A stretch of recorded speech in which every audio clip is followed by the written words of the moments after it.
पड़ जान अखिया ना ठहरे चेहरा के चमक पड़ जान अखिया ना ठहरे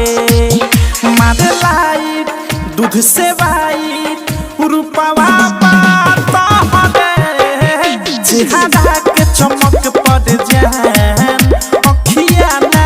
ठहरे चेहरा के चमक पड़ जान अखिया ना ठहरे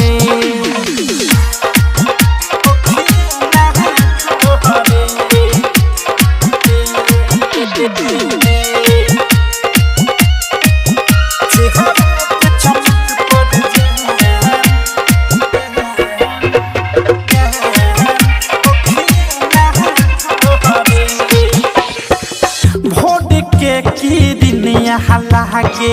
उठावा के उठलानी लचकेला कमरिया जैसे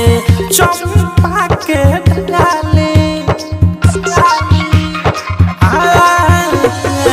भोर के किरनिया लागे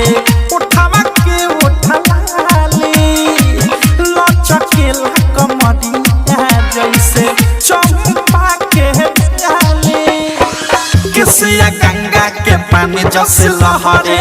किसिया गंगा के पानी जस लहरे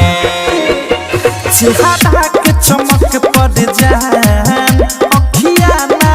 ठहरे चेहरा के चमक पड़ जान अखिया ना ठहरे डीजे विकास लीगा सीतामढ़ी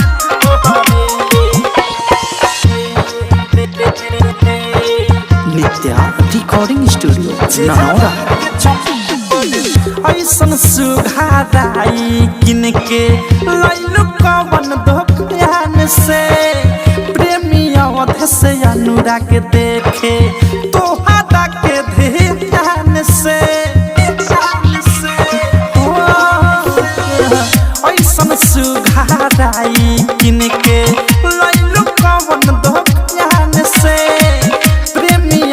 से अनुराग देखे तोहरा के ध्यान से निर्मल जोगेश के देख दिल हहारे निर्मल जोगेश के देख दिल हहारे चेहरा के चमक पड़ जान अखिया ना ठहरे चेहरा के चमक पड़ जान अखिया ना ठहरे